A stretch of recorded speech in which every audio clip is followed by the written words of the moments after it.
মানুষ বড়ই বিচিত্র, নিষ্প্রয়োজনের যে কোনো সময় ধারণ করে বহু চরিত্র। কপালে সুখ লেখা না থাকলে সে কপাল পাথরে ঠুকেও লাভ নেই। এতে কপাল যথেষ্টই ফুলে, কিন্তু ভাগ্য একটুও ফোলে না। অবৈধ পথের ধনী মানুষ সমাজে সম্মানিত, বৈধ পথের গরিব মানুষ সমাজে অবহেলিত।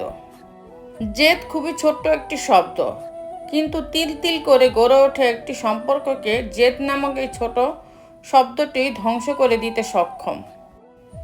মানুষ সব পারে, কিন্তু মানসিক অশান্তি থেকে পালাতে পারে না। প্রতিযোগিতায় জয় পরাজয়ের থেকেও অনেক বড় হলো তা থেকে পাওয়া শিক্ষা। কাউকে এতটা আঘাত করো না যতটা আঘাত করলে নিজের ভুল বোঝার পরে ফিরে আসার পথটা বন্ধ হয়ে যায়। সংসারের কাজ করে মেয়েরা ক্লান্ত হয় না, ক্লান্ত হয় তখন যখন শুনতে হয় সারাদিন কি করো। একটা কথা মনে রাখবেন, কারো কাজের প্রশংসা করলে তার কাজ করার স্পৃহা দ্বিগুণ বেড়ে যায়। আমরা অর্ধেক দুঃখ পাই ভুল লোককে বিশ্বাস করে, বাকি অর্ধেক পাই সঠিক লোককে ভুল বোঝে। যদি হৃদয়ের আর্তনাদ শোনা যেত, তাহলে বোধহয় পৃথিবী এতদিনে বধির হয়ে যেত। 4 ধরনের মানুষ থেকে সাবধানে থাকবেন। 1. যারা আপনার ভিতরে গভীরভাবে প্রবেশ করে, আপনার ভালো গুণগুলো অন্যের কাছে প্রকাশ না করে বরং আপনার ত্রুটিগুলো অন্যের কাছে বলে বেড়ায়। 2. যে বন্ধু আপনার বিপদের মুহূর্তে আপনাকে অপর মানুষের মতো উল্টো বোঝে এবং আপনার দোষ সম্পর্কে আপনাকে খোঁচা মেরে কথা বলে। 3. যারা নিজের স্বার্থের জন্য গিরগিটির মতো রং বদলায়। 4. যেসব মানুষ একই ভুল বারবার করে এবং বারবার ক্ষমা প্রার্থনা করে। প্রকৃতপক্ষে এসব মানুষ কখনো নিজেকে পরিবর্তন করে না।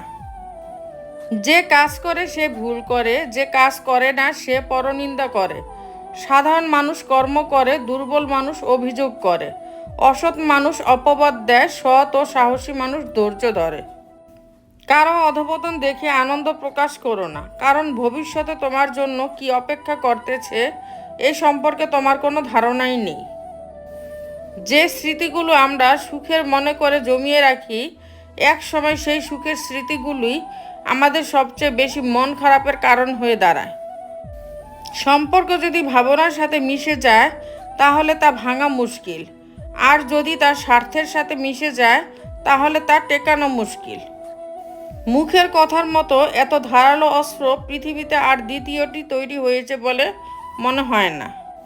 মানুষ মানুষকে ভালোবাসবে, এটাই স্বাভাবিক, তবে তার পোশাক, অর্থ আর সৌন্দর্য দেখে নয়, বরং তার মন কতটা বড় তা দেখে। অধিকাংশ সম্পর্ক পুরনো হলে ব্যস্ততার জগৎ তৈরি হয়, শুরু হয় অবহেলা, কমে যায় গুরুত্ব, বেড়ে যায় দূরত্ব। যিনি আপনাকে সৃষ্টি করেছেন একমাত্র তিনিই আপনাকে সবচেয়ে ভালো বোঝেন। মানুষ তার বুদ্ধির পরিচয় দেয় তার কথায়, যোগ্যতার পরিচয় দেয় তার কাজে, আর বংশের পরিচয় দেয় তার ব্যবহারে। যে নারী স্বার্থের জন্য শরীর দেয় তার সফলতা স্থায়ী নয়। যে পুরুষ শরীর খোঁজে তাকে এক শরীরে খুশি করাও সম্ভব নয়।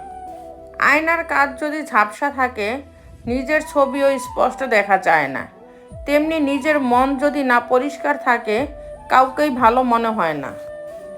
বদলে যাওয়া দেখেছ, আমার কথা বলা বারণ, সময় পেলে একটু খোঁজো বদলে যাওয়ার কারণ। নিজেকে নিজে ভালো রাখতে শেখো। এই দুনিয়ায় আজকাল ঋতু পরিবর্তনের মতো মানুষ বদলে যায়। কালোই জগতের আলো বলাটা যতটা সহজ, মেনে নেওয়া ততটাই কঠিন। ভুল এমন একটি শিক্ষা, যে শিক্ষায় শিক্ষিত হওয়ার জন্য পৃথিবীতে প্রাতিষ্ঠানিক কোনো বিদ্যালয় নেই। যে তোমার নীরব অভিমান বোঝেনি সে কোনোদিনও তোমার হৃদয়ের গভীরতা বুঝবে না। বিশ্বাসটা রক্ষা করতে শিখুন, কারণ বিশ্বাস ভেঙে গেলে সত্যি কথাগুলো মিথ্যা বলে মনে হয়। ভালো না থাকলেও ভালো আছি বলতে হয়, ভালো থাকাটা শুধুমাত্র অভিনয়। সবার মনের মতো হওয়া মানে নিজের সঙ্গে প্রতারণা করা। অযোগ্যকে যোগ্য বানানো সহজ, কিন্তু বিশ্বাসঘাতককে বিশ্বস্ত বানানো খুবই কঠিন। তো বন্ধুরা, ভিডিওটি যদি ভালো লেগে থাকে তাহলে ভিডিওটিতে একটি লাইক করে দিবেন, চ্যানেলটিকে সাবস্ক্রাইব করে পাশে থাকবেন। আর হ্যাঁ, নিজের খেয়াল অবশ্যই রাখবেন, কারণ এই স্বার্থপর পৃথিবীতে আপনার খেয়াল কেউ রাখবে না, দেখা হচ্ছে পরের ভিডিওতে, ততক্ষণ সুস্থ থাকবেন, টেক কেয়ার।